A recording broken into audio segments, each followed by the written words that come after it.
Welcome and hello to today's webinar featuring Michael Platt. I'm Clara Cameron, Engagement Editor at Spectrum, the home for autism research news and analysis. We'll begin the presentation in a moment, but first, know that we'll be fielding questions at the end of today's presentation, but you can ask them at any point during the session. To ask a question, submit them via the chat window to the left of your screen. And as always, I'll note that if there are any members of the press tuning in, you can only report information presented during this webinar if that material has already been published elsewhere, or if you have first obtained express written permission from the presenter. Professor Michael Platt joins us today from Philadelphia, where he is the James S. Reap University professor and the director of the Wharton Neuroscience Initiative at the University of Pennsylvania. Prior to joining UPenn, Platt completed his BA at Yale and his PhD at University of Pennsylvania, both in anthropology, before joining New York University as a postdoctoral fellow in neuroscience. Platt then went on to become the director of the Center for Cognitive Neuroscience at Duke University, as well as the founding co-director of the University Center for Neuroeconomic Studies. Platt's work has been recognized numerous times. He is the winner of a Merit Award from the National Institute of Mental Health, the Williams Faculty Research Prize in the Duke University School of Medicine, and was an Alfred P. Sloan Foundation Fellow. He is also the former president of the Society for Neuroeconomics. Platt's work focuses on the biological mechanisms that underlie decision-making in social environments. He hopes through his work to shed light on the neural bases of cognitive behavior and what happens when social behavior development goes awry. Welcome, Professor Platt. Well, thank you. It's a pleasure to be here, and what I'm going to do today is try to give a fairly comprehensive overview of the work we've done over the last 15 years, which really tries to bring us a deeper biological understanding of complex social behavior and cognition with relevance to autism and other disorders. And by the end of this talk, I'll hopefully be able to share with you some current and ongoing work that is really trying to drill down on some of the very genetic mechanisms that seem to potentially be impaired in autism and the way that they might impact brain function in rhesus macaques. So that's a very interesting comparison and might provide a very interesting and important model for social impairments. So we all know, I got to get used to the controls.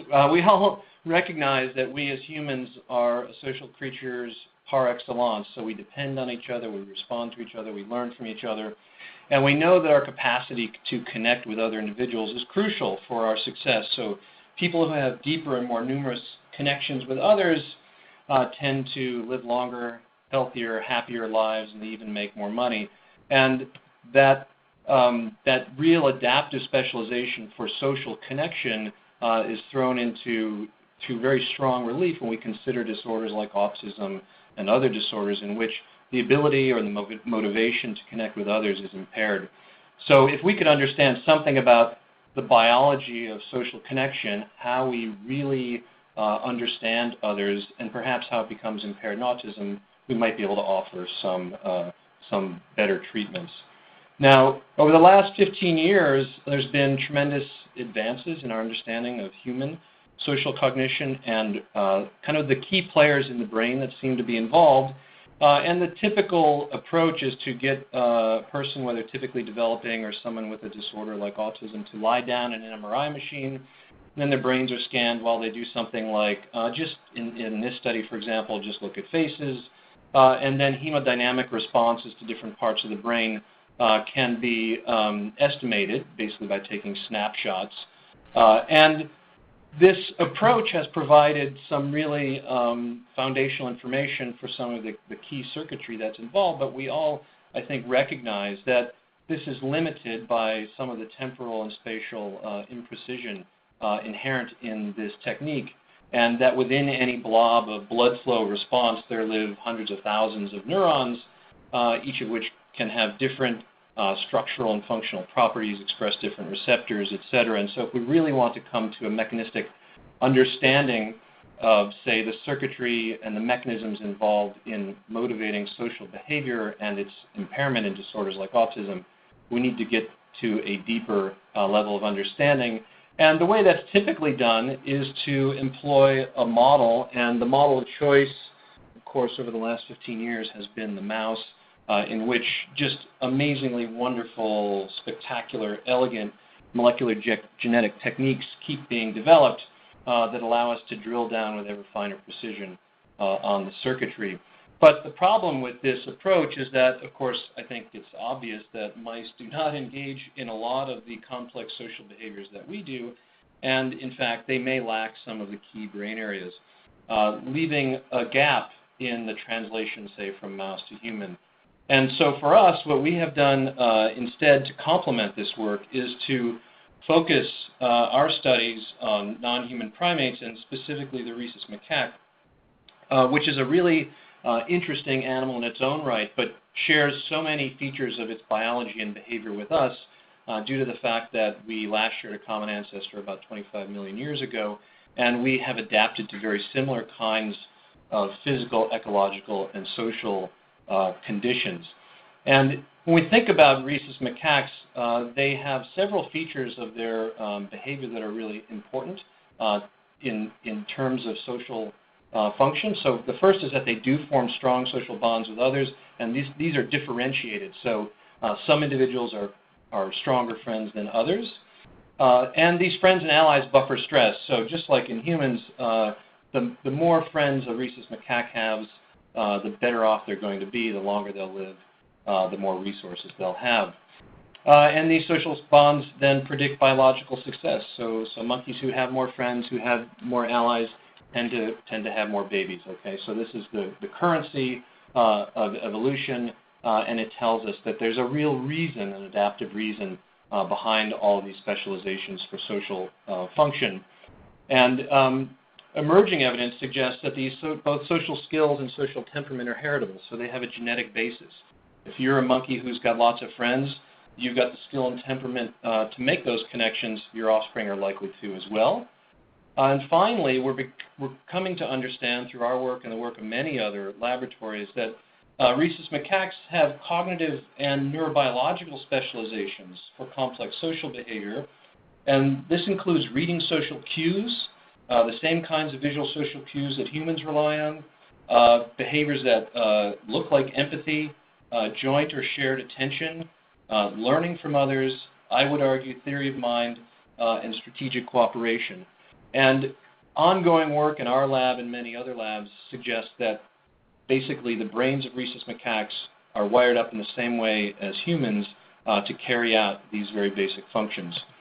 So the way that we have been pursuing one of these figures is cut off. The way that we've been pursuing our studies is in a parallel lab field-based approach. So if we look at the top line, in the laboratory, what we try to do is to think about a particular kind of social task, social problem, like, say, giving behavior or reading social cues from the face of another individual that we do in humans effortlessly, and we try to translate that into a task that we can implement in rhesus macaques in the laboratory and repeat many, many times. And then once we have a behavioral task like that, with very fine precision, we can employ all the neurobiological techniques that we have at our disposal in the lab, such as recording from individual neurons, anywhere from a single neuron to many hundreds of neurons at a single time across various circuits within the brain. We often have people perform the exact same behavioral tasks, and I mean the exact same tasks, while we scan their brains with fMRI, so we can try to make some comparisons and extrapolations from the human, kind of the level of hemodynamic response in humans to the level of actual neuronal responses on rhesus macaques, and we can employ pharmacological methods, whether inhaled, injected, intracerebrally introduced, and other techniques like transcranial magnetic stimulation, direct electrical stimulation, microstimulation, all basically employed to try to test our models of how these circuits we identify here actually give rise to complex social behaviors. At the same time, and largely in parallel over the last 8 or 9 years, we have also begun to look at the sort of variation in social function that we see in people, say between individuals with autism and typically developing individuals, or just variation across the sort of normal human condition. And we have been studying a population of rhesus macaques on an island off the coast of Puerto Rico, in which the animals are free living, free roaming. There are currently around 1,600 monkeys on the island, and they're very well habituated to human observers. We obtain very detailed behavioral phenotypes from the animals. As you'll see later, we get lots of other data as well, so we can construct, for example, social networks. This is like Facebook for monkeys, which provides a quantitative way to map how socially integrated individuals are within the community. We at the same time, we employ, this is Gaddafi, this is actually a monkey working on a laptop. We do cognitive assays on these monkeys as well, so little tests of the same kind of flavor we would do in the laboratory here, but that we can implement on the island to get a sense of whether this social integration or lack thereof is a result of temperament or skill. And then we have been collecting blood and doing a variety of different genomic analyses, beginning with some 8 years ago, candidate genes, moving to a pretty large SNP panel, and now we're just basically sequencing the whole genome, hopefully of every monkey on the island over the next 5 years. And what I have to go to the other thing here. What we are now embarking upon is an actual integration of these two approaches, the field and the laboratory, where we have the opportunity to collect brain specimens from monkeys that we have phenotyped and genotyped in the wild, bring that tissue into the laboratory and perform a variety of different studies that look at epigenomic modifications, gene expression, et cetera, so that we can determine how the environment and the biology of the individual animal actually affect brain structure and function, and ultimately how that affects behavior. So that's sort of the long-term overview and plan. And what I'm going to do now is just trip very lightly over some of the findings we've made over the past few years, and then try to get you to where we are now and the kinds of opportunities there might be for collaboration.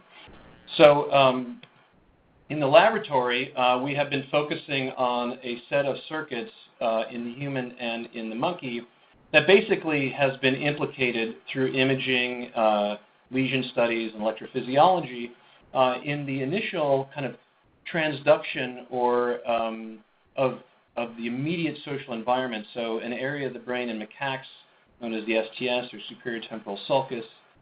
In humans, it is often referred to as a temporoparietal junction. There's reason to believe these are homologous areas. This is a part of the brain that's involved in initially decoding the immediate social environment, so who's there, what are they up to, what are they looking at, what's their emotional state. And then that information is fed to a number of areas in the brain, including parts of the medial prefrontal cortex, striatum, and amygdala. And these are areas that sort of extract motivational and emotional information about the relevance of what's happening and who it's happening to, and that ultimately affects the decision-making areas of the brain that give rise to behavior.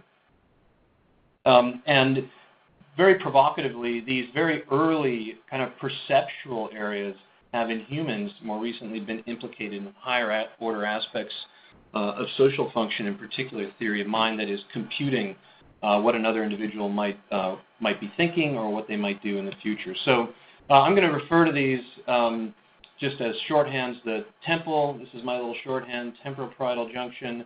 The cingulate, the anterior cingulate cortex, medial prefrontal cortex, that's just a C from American Sign Language. And the amygdala is an almond. So those are our little handles for keeping track of where we are. So let's talk about the TPJ. Meta-analyses basically concatenating over many, many studies in humans suggest that there is a transformation of information within the superior temporal cortex leading up into the temporoparietal junction that extracts information from the perceptual scene and converts that into information about intentions and goals of other individuals. And our own studies, as well as others, have shown that you can record from neurons in this area. The neurons respond to faces. They respond to the movement of faces and eyes. And more recently, we have begun to explore the role of these neurons in social decision-making. And just here as an example, this is data. What I'm plotting is firing rate as a function of time for an individual neuron. in a monkey who's playing a game of chicken with another monkey, basically a video game, in which it's a zero-sum game, but the monkeys have an opportunity to cooperate, but they have to work together and they have to coordinate their behavior. And what I'm showing here on the purple curve is when the two monkeys work together to achieve a reward, and in the blue curve, when the monkey we're recording from gets the exact same reward, but he gets it on his own. And we can see that this neuron is much more strongly activated when the two monkeys work together. What's interesting is if we look across the population of neurons, that we see a large fraction of the population is selective for encoding information about cooperation with a live opponent compared to when the monkey we're recording from is playing against a computer and there's no monkey sitting across from him, or he's playing against a computer and there's a decoy monkey sitting there who's not doing anything. And so this suggests that these neurons are very sensitive to perceptual information and other information that reveals the animacy of a partner. And we think this is very important for theory of mind-related computations that would be important in motivating a variety of different complex social behaviors, which are impaired in autism. It's interesting to point out that there's some beautiful work coming out from resting state connectivity data and structural imaging data from Jerome Soleil's group, for example, showing that gray matter volume in the superior temporal sulcus in rhesus macaques is correlated with the social network size of an individual. So if you put a monkey in a group by himself, he tends to have a kind of smaller STS, and if you make him have to deal with more individuals, all right, he's got to predict their behavior and perhaps make more friends, then we see that gray matter go up. So this suggests that, in fact, this region is very important for real-life behavior. Now I want to turn to now the anterior cingulate cortex, and basically many studies in humans have shown that a region within the medial prefrontal cortex or anterior cingulate cortex it kind of wanders around a little bit, is more or less localized here, that this is an area of the brain that responds to what happens to other individuals. Okay, so it can be another individual's reward, pain, shocks delivered to a friend or a loved one, the value of information that another individual is encoding, etc. So together, most of these studies indicate that there's something like an empathy-related signal in the anterior cingulate cortex. And in our own studies in monkeys, when we have recorded in the anterior cingulate cortex, the orbital frontal cortex down here, and the dorsal anterior cingulate cortex, we have found that here, if we look at the purple and blue bars, that the largest fraction of the population of neurons in the anterior cingulate gyrus carries information about another individual's experience. So these are neurons that respond basically the same way to a reward delivered to another monkey as they do to a reward delivered to self. So this we liken to a vicarious or mirror-related computation that basically encodes another individual's experience in terms of one's own experience, and is very consistent with the kinds of data that we see from neuroimaging, but here at the single cell level. So finally, I want to turn to the amygdala, and oops, there seems to be we've lost a part of our graph here, but that's okay, we can trudge on. We all know that the amygdala is implicated in a variety of different emotional processes, from vigilance to fear to some positive emotions, and the amygdala is also very responsive during social interactions. And in a number of studies have found that the size of the amygdala varies amongst individuals who are, say, more selfish versus individuals who are more pro-social, and that activity within the amygdala varies as well between individuals who are selfish versus pro-social. In our own studies, when we have recorded from neurons in basically the basolateral amygdala, one of the nuclei within the amygdala, we have found neurons that respond to the value of rewards delivered either to others, self, or both. So they basically convey the same information, whether it is about the rewards that another individual is experiencing or the rewards that oneself is experiencing. And from that the population of neurons that we recorded from, we can actually derive a measure that slightly but statistically significantly can predict whether the monkey we are recording from will make a pro-social decision by electing to give a reward to another monkey rather than let that reward go unclaimed. And together, I think this data strongly suggests that the amygdala and the sort of marshaling of emotional responses that occurs there is very important for kind of higher order aspects of motivated social behavior, like giving.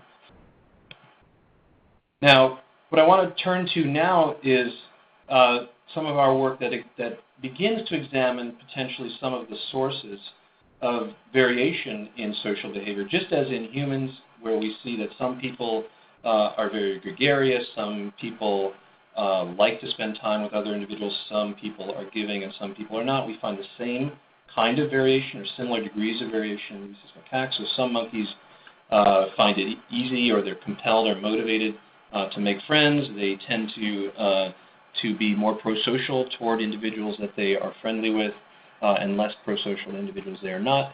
What is the source of this variation? This is, of course, a very complex question that is not easily addressable in any one individual's lifetime, but we've begun to try to approach this question by focusing initially on a peptide hormone, oxytocin, which is produced in the hypothalamus. It's an ancient neuromodulator that's found across vertebrates and has an important role in social behavior in a variety of animals. So some of the best known work comes from Larry Young studies in voles, as well as his collaborators, which has shown that oxytocin facilitates pair bonding in voles that are monogamous, but in voles that are not, then you don't see this pattern of behavior. In humans, healthy, typically developing humans, there are a variety of reports going back to this initial study of trust about 10 years ago, 12 years ago, which suggested that if an individual truster inhaled, the truster inhaled some oxytocin, that you would invest more in a trustee, potentially in hopes that he would get more money back. Currently, there is quite a bit of controversy about what exogenous oxytocin, introducing oxytocin into the brain, actually might do. So there's been a lot of variety of reports across different studies, some suggesting purely pro-social outcomes, some suggesting more nuanced outcomes, and some finding no statistically significant pattern of response. But we do know there's some very beautiful work, for example, from Karen Parker's group, showing that even plasma levels of oxytocin, both in autism patients, siblings, and typically developing individuals, that actually varies or predicts theory of mind capabilities and verbal communication between individuals.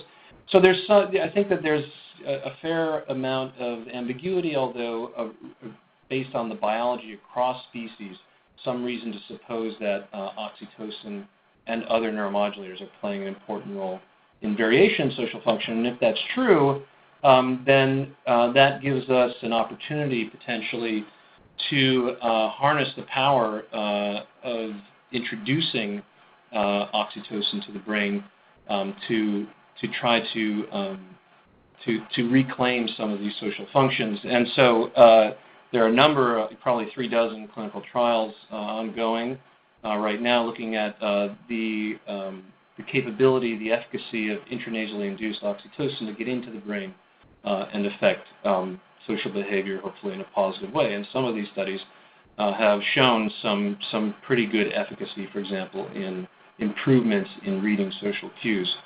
Now, we don't know a lot about how oxytocin actually works in the brain. In human or non-human primates, we know much more from rodent studies. And so some years ago, we began a set of studies in which we were trying to examine the effects of oxytocin, inhaled oxytocin, on both social behavior and neural circuit function in monkeys, where we can use invasive techniques and go beyond the kinds of non-invasive but imprecise imaging that is practical in human beings. To do this, we needed to develop a method of introducing oxytocin to the nervous system that was similar to what's done in humans, but since the monkeys have to trust us and they have to want to show up every day to come to work, we didn't want to stick something up their noses. So instead we basically adapted a pediatric nebulizer that would typically be used, say, in the ER to deliver anti-asthma drugs like albuterol. Instead, we are delivering oxytocin while the monkeys, they basically learned that this mask is a good thing because we paired it with juice for a week, and then we let the monkeys just inhale oxytocin or saline for 5 minutes. And we made the first measurements of changes in central nervous system oxytocin levels by doing CSF draws. And it was a very small sample, but here we can see that 2 monkeys here who got oxytocin treatment basically doubled their CNS oxytocin compared to getting saline. This pattern has been replicated in a couple of subsequent studies, and those studies also showed that this nebulized or aerosolized treatment approach seems to get better penetration into the brain, which I think is potentially very interesting for approaches for treatment in humans. What does this oxytocin do? Well, a number of studies have shown that just as in humans, in rhesus macaques, this is work from Bruno Averbeck's lab, when monkeys inhale oxytocin, this increases attention to the eyes of another monkey, which is often a kind of threatening thing for monkeys. It's a sort of double-edged sword. It relaxes social vigilance. And more recently, in some unpublished work, we found that if we look at the cross-correlation between the timing of one monkey looking at another monkey following either saline or oxytocin, that oxytocin increases this correlation. That is, the monkeys are more tightly synchronized in their gaze behavior. And of course, this tighter synchrony in gaze behavior, more looking behavior, can lead to, or should lead to, the acquisition of more information about the other individual's emotional state, his likely intentions, that can be read out from the cues on the face. In terms of more complex behavior, we have found that when monkeys inhale oxytocin, it makes them actually kinder to another monkey. So here, just look at the top part of this graph. This is from an experiment in which two monkeys are playing a dictator game. So one monkey is the dictator, and he has the opportunity to give rewards to a partner monkey or throw those rewards away, juice rewards. And we see here in red, basically the preference for giving to the other monkey following oxytocin, and in gray, the preference for giving to the other monkey following saline. And we can see that there's an increase in donation or giving behavior following oxytocin that we don't see following saline.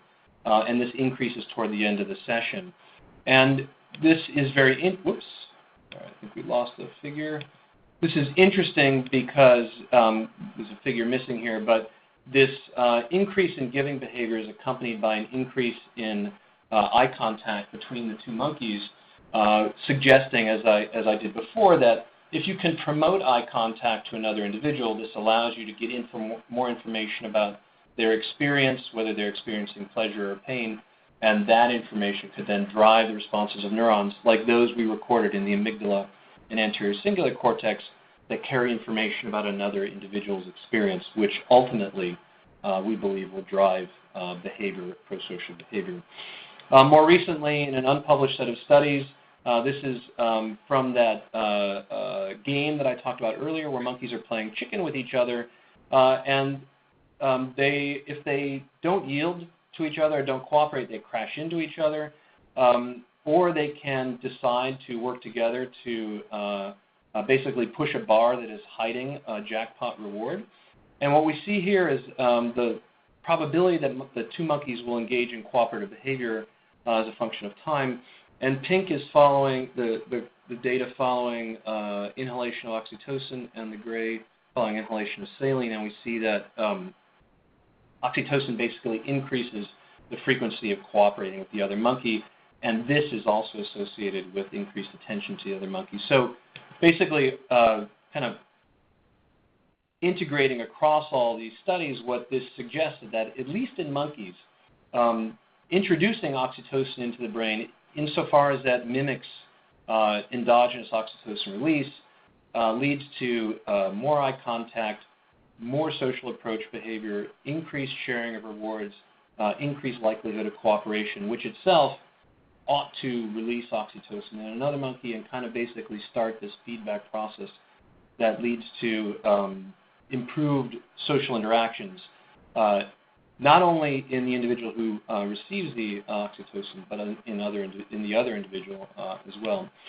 Now, it's interesting to step back and think about this oxytocin work in light of more recent studies done by Freeman and Young, painstakingly mapping out the location of receptors for oxytocin within the primate brain. And what's pretty fascinating about this is that, especially macaques, the receptors, for the most part, are in more kind of visual areas rather than in the higher order areas, like cortical areas, that we think of as being involved in social perception and social cognition. And so this suggests a model which I think is consistent with much of our data, in which oxytocin facilitates orienting behavior and attention to other individuals, which allows more information about the social context and the social repercussions of one's actions to impact processes in the rest of the brain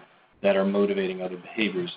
And this supposition has been borne out to a certain degree, where we have begun to test the local application of oxytocin as opposed to introducing it throughout the central nervous system. So there have been a number of studies that have shown, for example, in humans, that if you inhale oxytocin and you look at, say, fearful, angry faces, with placebo, you get a response in the amygdala, and that response is attenuated following oxytocin.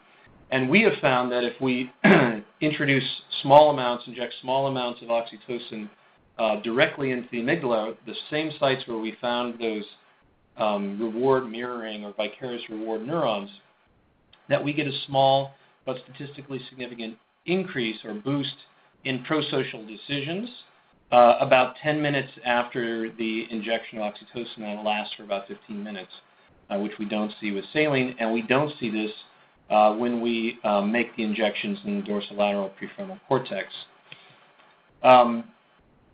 Now, kind of remarkably, we have also found that if we inject oxytocin into the anterior cingulate cortex, an area of the brain that, as far as we know, does not express oxytocin receptors, that we get, I'm sorry for this graph being cut off, but the upshot of the graph is that we get an increase in synchrony in the behavior of two monkeys, whether they're looking at each other or turning away.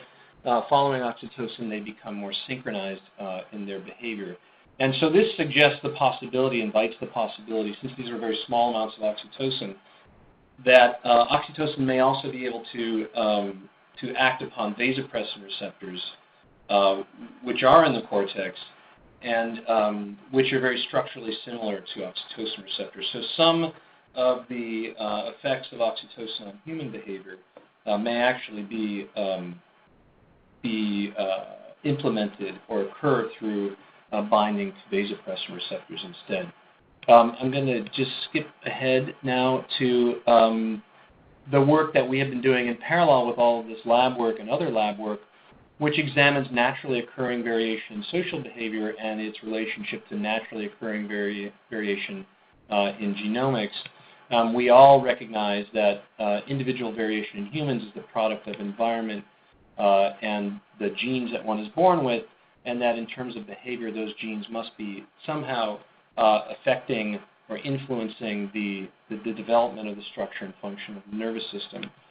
Now, animal models for nervous system dysfunctions today are typically developed using this kind of approach. This is a very nice figure from Kaiser and Fang from a couple of years ago, in which clinical research describes underlying abnormalities in heterogeneous groups of patients, such as autism patients, that might be tied to specific genes, and then animal models like mice, for example, could be altered to, in a similar way, inserting or breaking some of these genes and then their underlying neural structure and function could be examined, and also examined in how they relate to behavioral differences. And in this way, in an iterated fashion, one could approach the development of appropriate treatments for different subgroups within the disorders.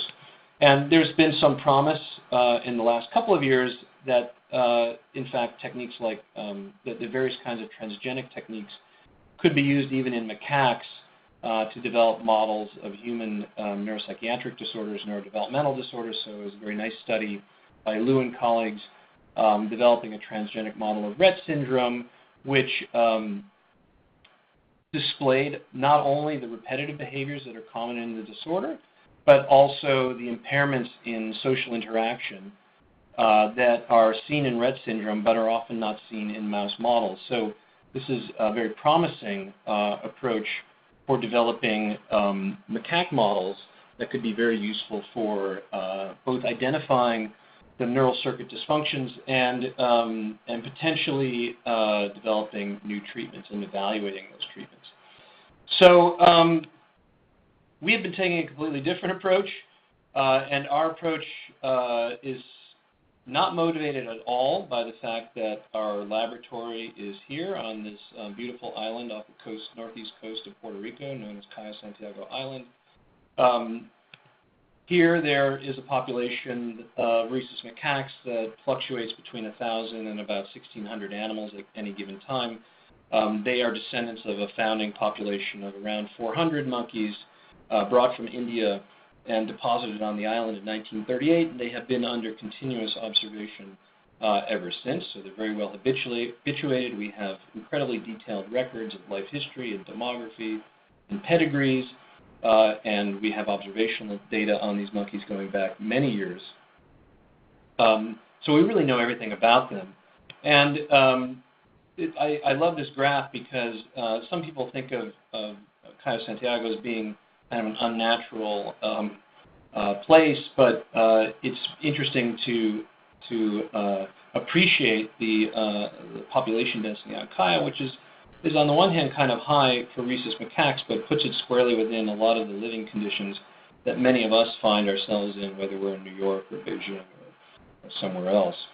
And on the island, and I appreciate the folks at Spectrum for this lovely illustration, which shows basically our approach. So we have a team of field assistants who go out into the field not with pen and paper, but with handheld computing devices, and they follow each monkey for 10 minutes at a time, and they cycle through the whole population group by group.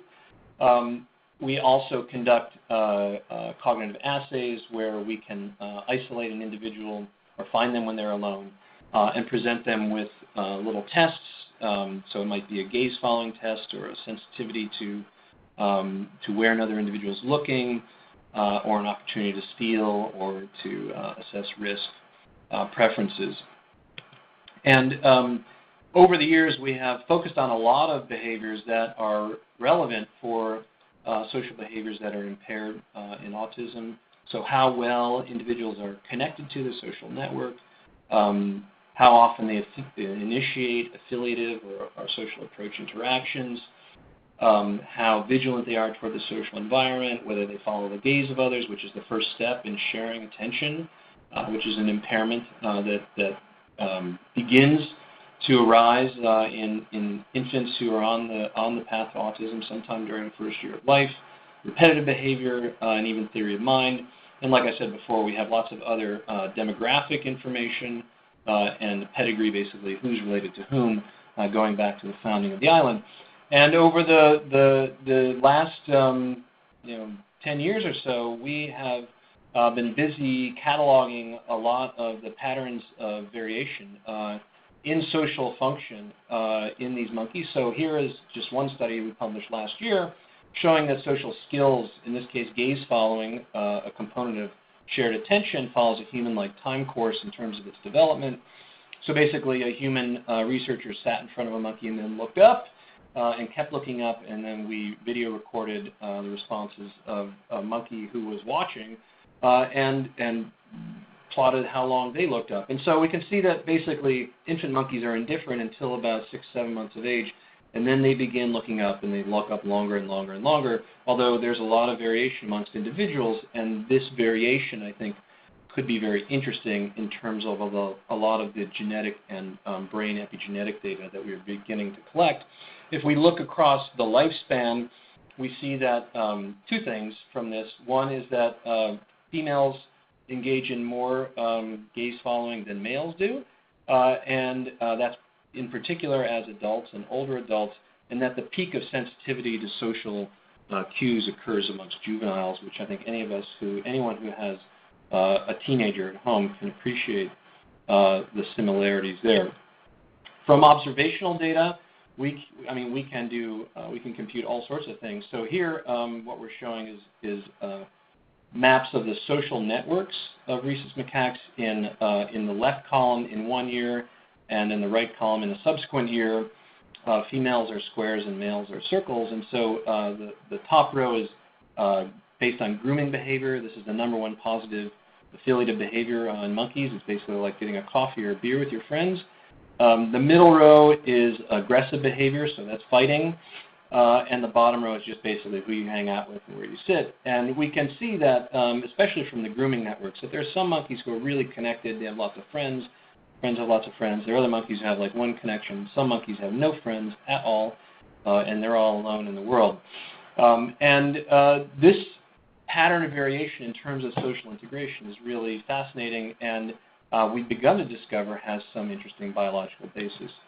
More recently, don't worry about the details in here, we've begun to employ machine learning techniques to try to derive from our list of 50-some different behaviors that the monkeys can engage in, basically patterns that hang together. So each one of these S1, S2, S3, S4, S5 through S10 are states or phenotypes. So you can think of these as these are patterns of behavior displayed by particular individuals that kind of go together.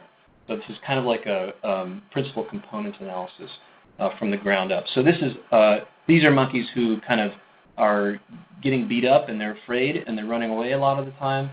These monkeys just spend a lot of time scratching and grooming themselves and traveling. And these monkeys here are engaging in a lot of affiliative behavior. And we can see that if we plot their phenotype in 2012 against 2013, they're highly correlated. That's good. They're repeatable. They vary between males and females.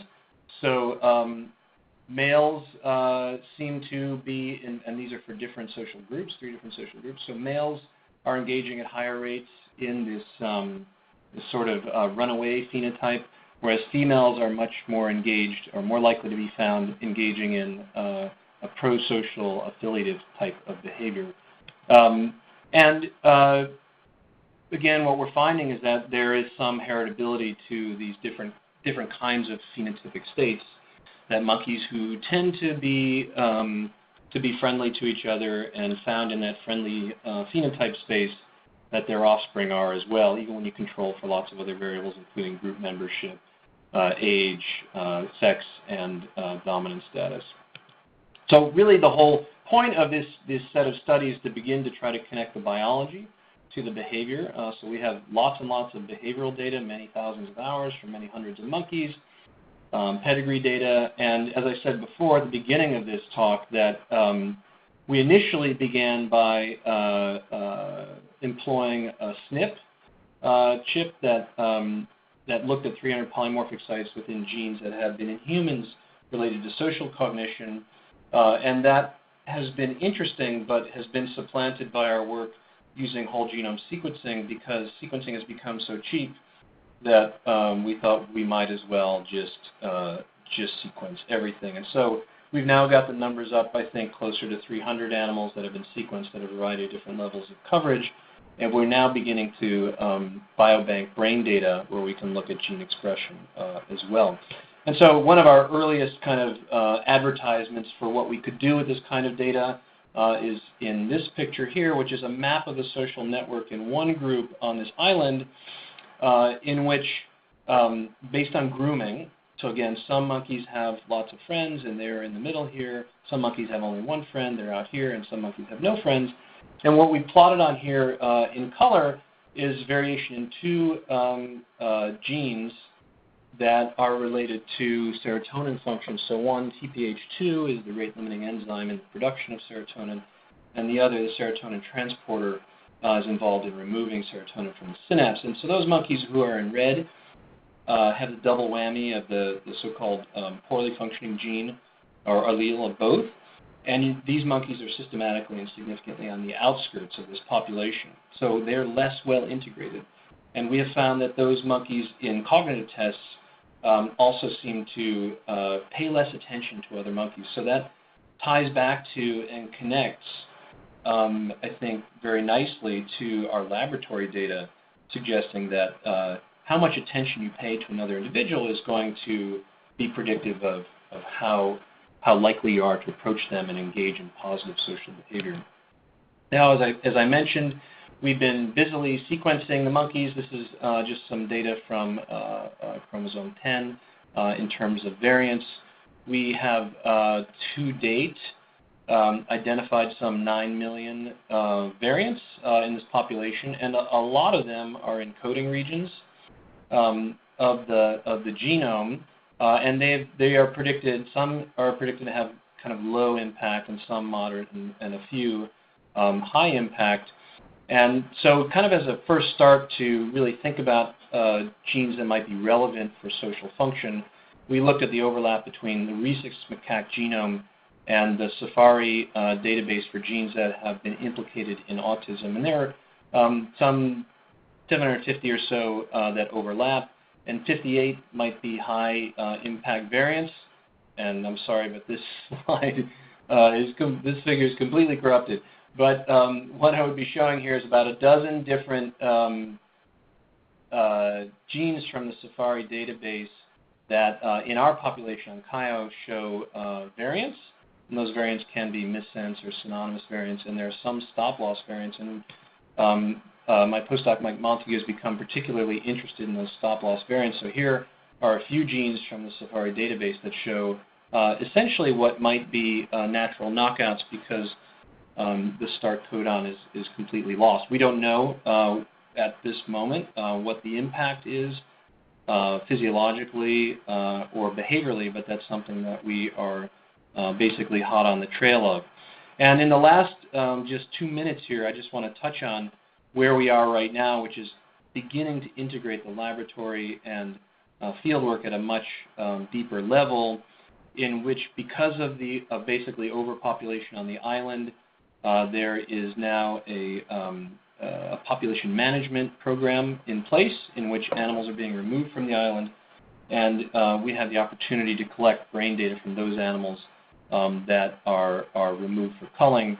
And the pipeline is actually pretty complex, with beginning on Puerto Rico here and scientists at both Penn and at Duke, at the University of Washington and Oxford, involved in pulling together behavioral data, biobanked brain and other internal organ data, doing gene sequencing and gene expression studies, as well as neuroanatomy and histology of the brains.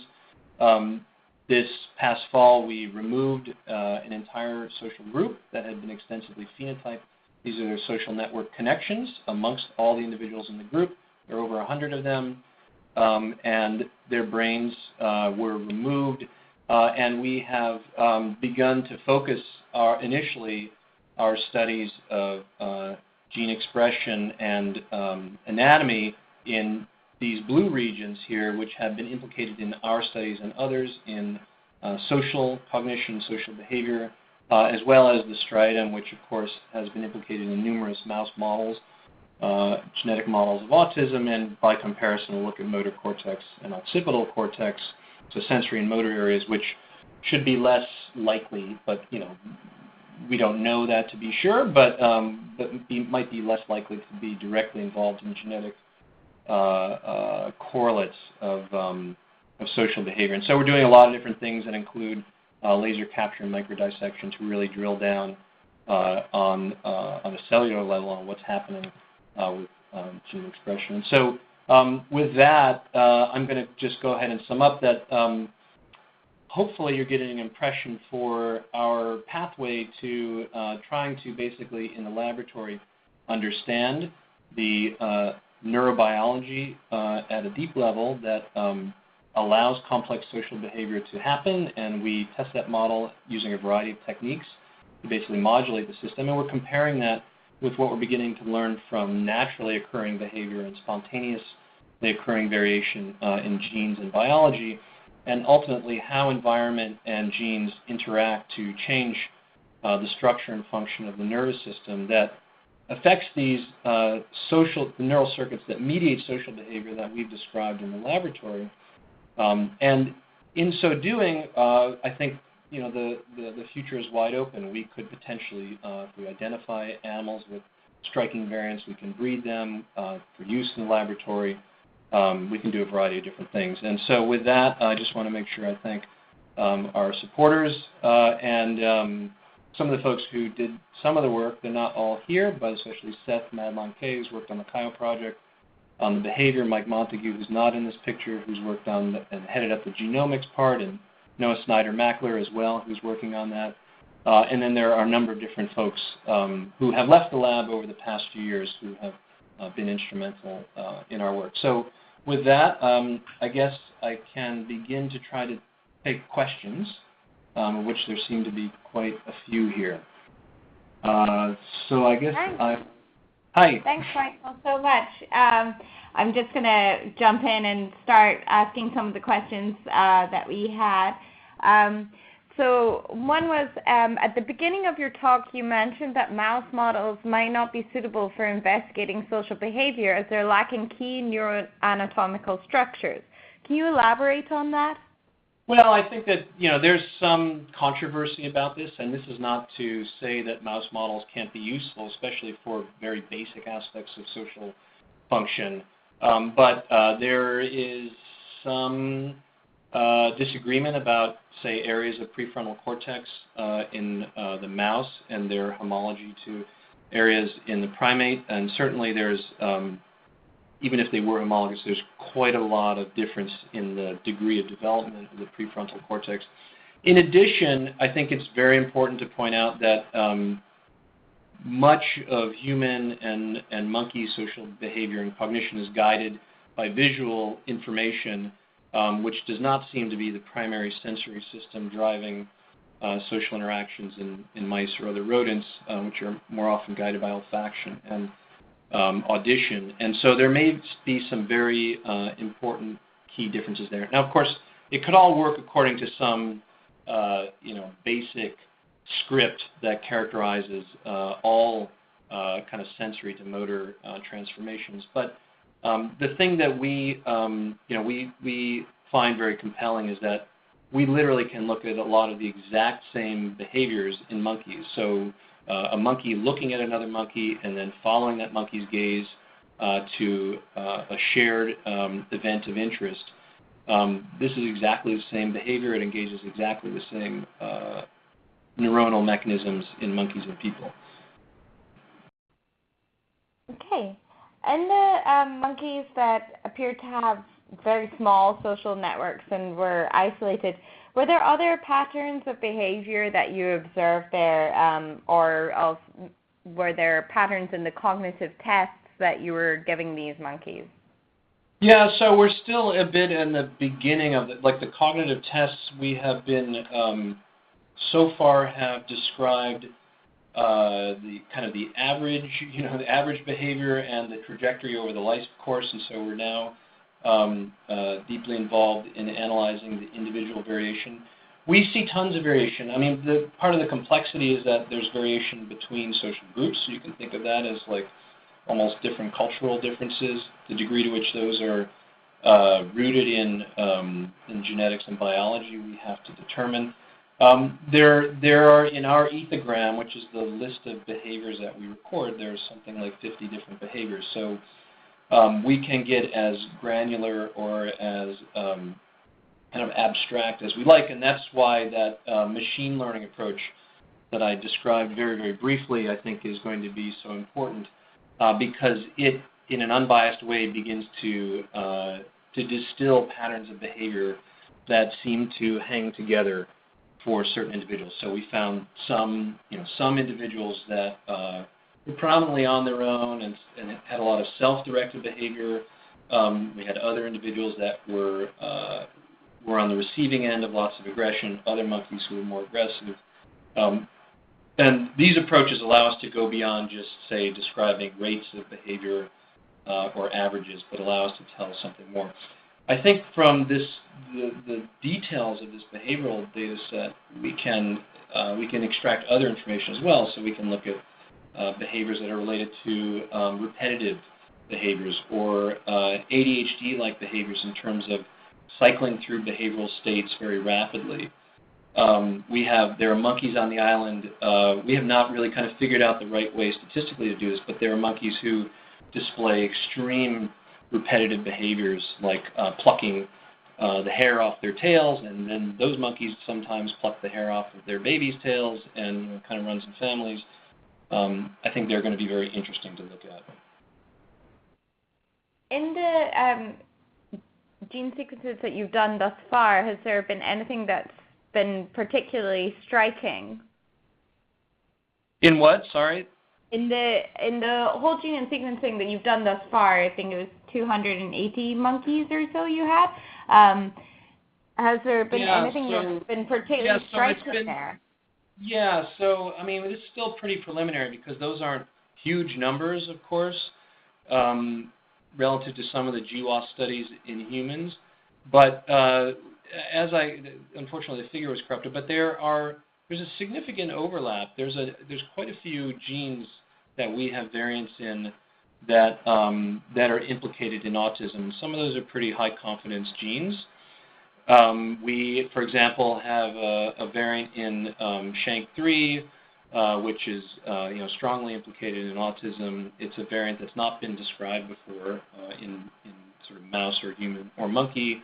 It's too early to say much about that, other than there seem to maybe be some behavioral differences. We don't know what the actual kind of cellular and physiological impact is. That's something that we need to explore, either in vitro or by potentially making a mouse that expresses that. But again, these are still pretty early days. I mean, our aims are, with sufficient resources, to at least double, if not triple, the number of monkeys we sequence, and we are poised to get brain data from all those monkeys as well. Finally, we had another question which goes back to the beginning of your talk, which is just looking at the idea of theory of mind in these monkeys and whether or not they are a good model for that particular. Well, I mean, I have become increasingly compelled by our data and other people's data that, I mean, monkeys have a computational process in their brains that models the state of mind of another individual. So I kind of bristle at the notion that sort of theory of mind is an all or none phenomenon, but rather it's a set of increasingly complex computations that involve modeling or including information about another individual's experience or what their model of another individual might be as well. And so this, my conclusion that monkeys have something like theory of mind is based on the fact that they're components that are obviously observable, like they follow the gaze of other monkeys, they share gaze, they're sensitive to what another individual can see. And then in our own work in the laboratory, which is not published yet, when monkeys are playing these sophisticated strategic games against another monkey, they display behaviors that in humans we would characterize as long-term planning of deception.